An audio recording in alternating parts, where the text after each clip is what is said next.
as a member of the international group team at that time, and as a delegate of the YMCA. And one of the first people I had the pleasure to meet was Chuck Collins.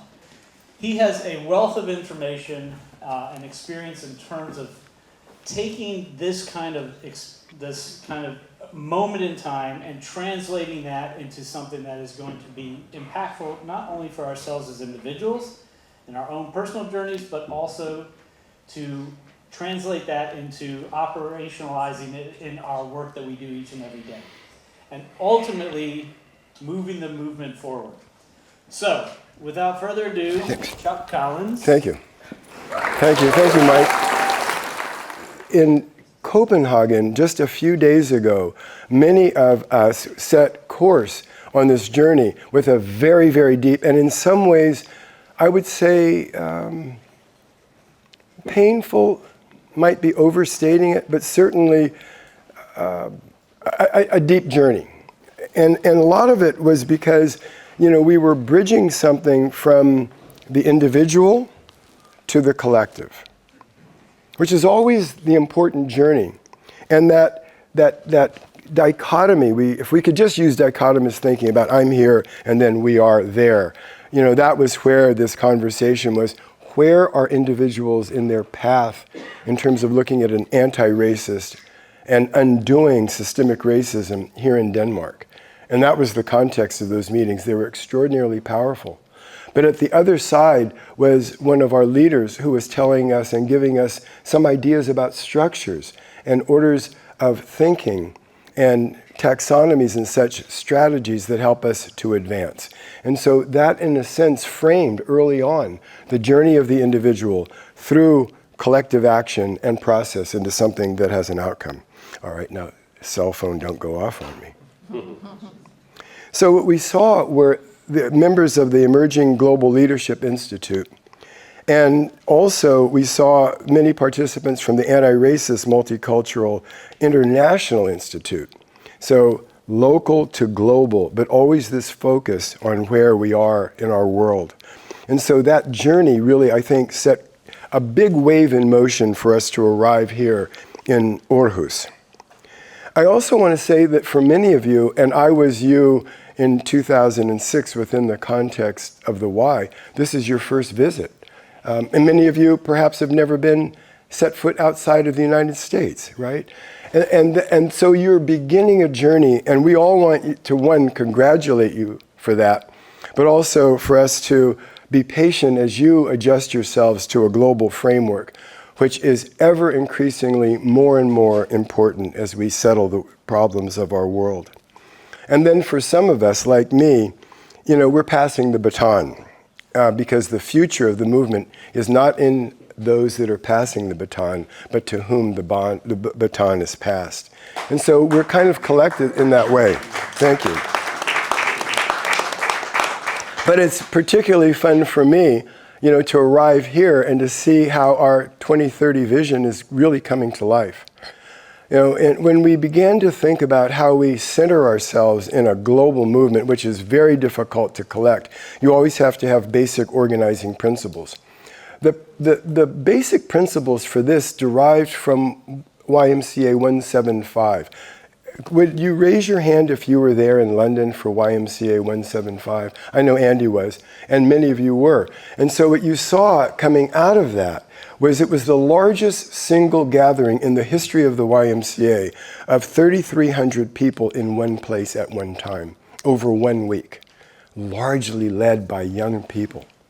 And the power of those young people from, Tom, correct me if I'm wrong, but I think that we had 80 countries there, and deep representation. We took data. And we asked those young folk what mattered to them. What was on their minds in terms of the key levers that we could develop in order to advance a sustainable future. And there were 4 things that they said. First and foremost, they said that we have to live, and as Ban Ki-moon said, on a sustainable planet. The mother of all inventions is our ability to live on this planet. But they also said that community well-being, and in that community well-being centerpiece is mental health. from the youth perspective. And not wanting to be identified by any single dimension. Don't want to be labeled by their gender dimensions or by a diagnosis that might be medical. Not wanting to have a singular definition of personhood, which is an interesting shift, I think, in the space of time and the relevance of human identity. Don't limit me. Don't label me. Allow my whole and perfect person to show up as I am in this notion of oneness. It was a profound idea. And then they said, if we're living, how do we have a job? How do we support ourselves? And do we have decent work? And decent work means that we have an understanding that there are huge gaps in what decent work is, especially for girls and young women. And those gaps are really profoundly effective if we can really identify them and do something about that. The fourth area that he talked about was a just society. And what does a just society mean? Well, certainly it means that, justice is something that reigns from everywhere, but a just society means that we take our own individual actions into social action, right? And a just society means that we have transparency. And we go through the laborious part that we have to, because messy is democracy, but education is what is underneath that.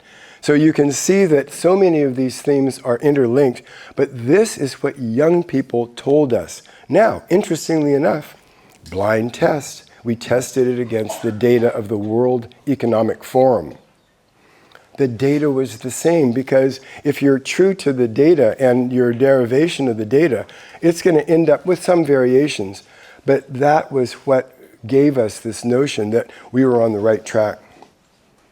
The other thing that you have to focus on are the particular dimensions of an individual organization, institution, or movement, and how is it suited for the path forward. Because as you know, there are 18 principles within the Sustainable and Millennium Development Goals. We picked the 4 that seem to fit within the architecture, history, and culture, and context of the YMCA movement as a whole. So these were unifying factors. It's so important, I think, for you, in a sense, to have this, because the legitimacy of what we do has to be really grounded in evidence, so that we're not just, having kind of blind thoughts about what our wishes are. Now we have this 2030 vision. And oh my goodness, to think about on a global level the complexity of now 121 countries, though Kosovo wasn't in when this was done. But think about that. How do you collect a vision over all of that? And I'm just seeing in this room all of us that are just in the United States and all the diversity that we represent. And awesome is the task of really, quote, figuring that out. But we managed to because we were really sticking to a basic principle. What do young people think? And how do we as adults and elders and other people in our lives fuel what young people think is important if they're going to live sustainably on this planet? And so, when I was thinking, we were all there in that room when His Excellency Ban Ki-moon was reinforcing so much of what we've done, because another one of the grounding ideas, let's not do it alone. Let's really fit within the architecture of the United Nations or some other body where there is structure and discipline. And so when you drop down, what does it take to live in a just planet? You can just website it out and see what comes down the screen. There are elements of action. And those things have really been deeply thought. But for His Excellency to understand that in our own language and to translate that like yesterday was spellbinding, because this would not have happened 4 years ago. Further reinforced by Jayathma, the youth representative. So the architecture is there. The context is clear, and the partnerships are really many. But I think that you have this remarkable opportunity. When His Excellency talked about, these micro projects, how young people can get behind an idea and bring it to life. Imagine that. But I want to say with no hesitation that but for Tom Valentine and the DIG group, we would be flat on our feet still. But even during the COVID times, we activated more than 3 different youth-led solutions summits. And there were the outlines, I believe, of what it means to give resources to young people in their own context and have them decide what they're going to do.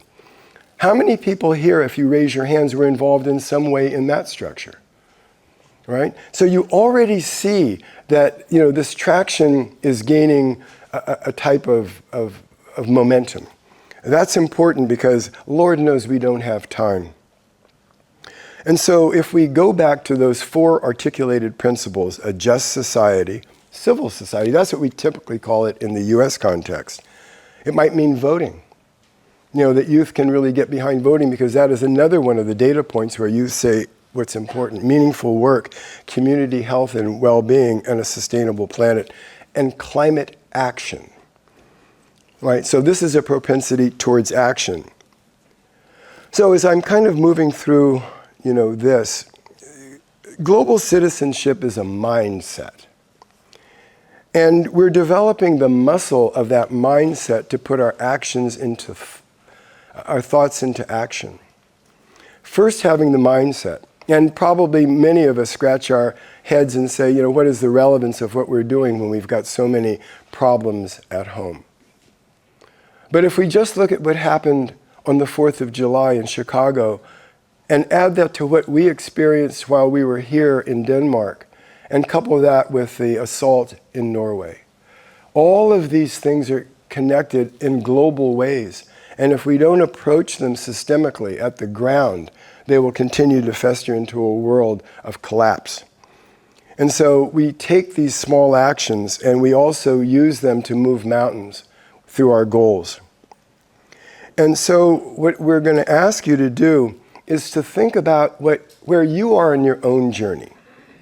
Where am I in my journey? My journey right now is towards elderhood. That's the sole part of the 4 quadrants of my life, which means that I'm giving up all of the tangents of life and really putting it to purpose for others, 100%. I'm all in. I will tell you, right now, my entire family is in the south of France. Our grandchildren, Paul and our grandchildren are there.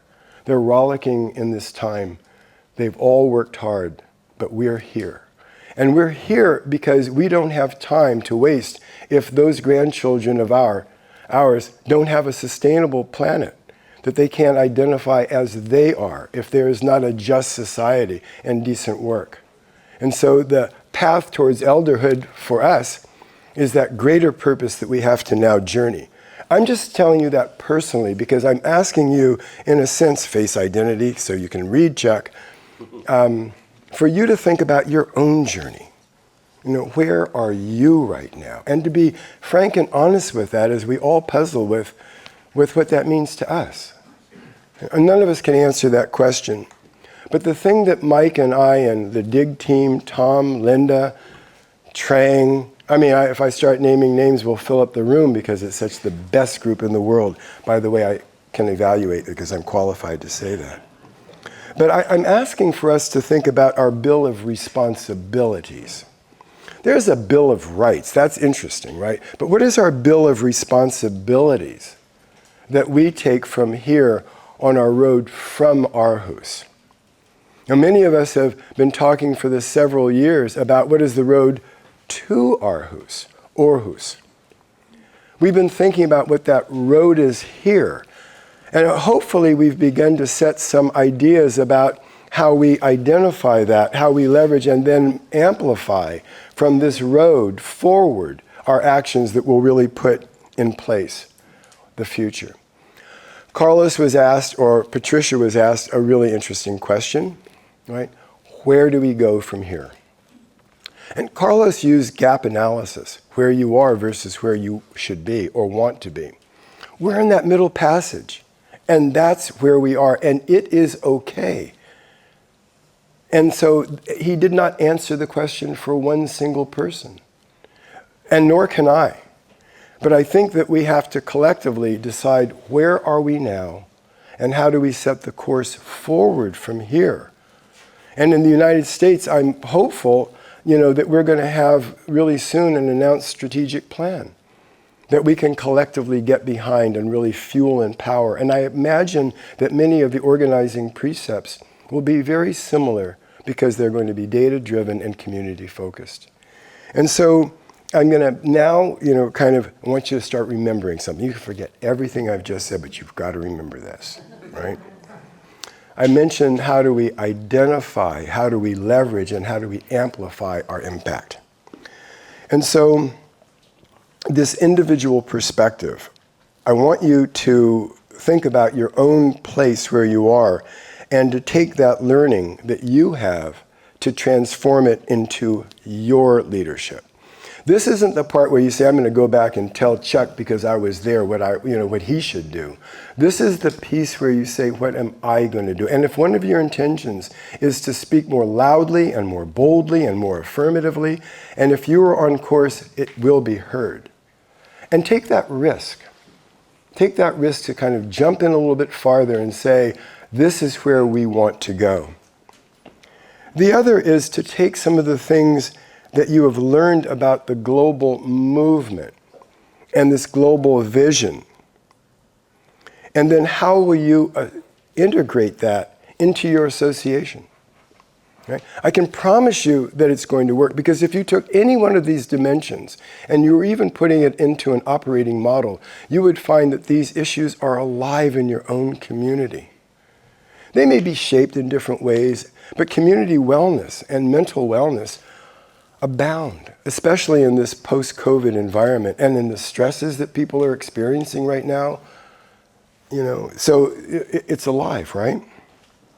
And then again, I ask, sort of preemptively, Suzanne, that we think about the expected rollout of the National Strategic Plan and how that, through our actions, can contribute collectively to this global vision of 2030. And then for many of us that were, in the DEI work in Copenhagen, that really set us on yet another course of a deeper understanding of the context of systemic racism. How do they show up around the world? I mean, if we're really honest to ourselves, systemic racism is something that lives in every single society. We could even call racism gender inequality. But it's those sorts of things that really metastasize in our lives, in our communities, that we have to name, identify, call out, and deal with. So, global citizenship is a mindset, but it means nothing if it's not put into action. If you looked at any of the films that we produced as a product or going into the COP conference in November, one of the things that Tom and I went to over and over and over again in seeing the raw footage of what we were going to then stream into a coherent message, a young woman in East Jerusalem, really pretty much on the banks of the Jordan River, saying, because we had allocated funds for her and her group to do something. What did they do? They planted tree boxes. Boxes that, in front of their balconies, right? Water is scarce and controlled there. But what they said is that we can grow edible food. But it's also something that is demonstrable. It can tell other people that we're alive, we matter. What did Uli do in Kosovo? There are no natural fuel sources, fossil fuel sources, nor great water in Kosovo. And therefore, there's tree cutting. And so what Uli did was he said, we're going to plant trees. If we're going to cut our forests, we have to plant trees. These were solutions that were on the ground, but they all said, less talk and more action. And I think that that's what the urging of young people are telling us in this particular time. You talk less and act more. And so now this is the time for us to have a little bit of a call to action. And I think I'm going to get Mike to start coming over here right now. He's giving me a yes sign. Thank you, Mike. But, we can't tell you what your action is going to be. But there is always a call to action that should, follow something as rich and deep and in some ways difficult as we've all been through. And so I think that I hope that you are looking at, the actions that are sitting here in this room Imagine the tipping point of what can be represented by this room right here, so that we can bring to life, the realities of the strategic plan of the United States of America. And as a leader, it can be something that we can help to fuel other ideas, and that we can gain other ideas from other contexts, right? We're not close to being all right, but we've got all the problems. And so I'd like Mike to come up here and tell us from here where we're going to go. And thank you very much for listening to me.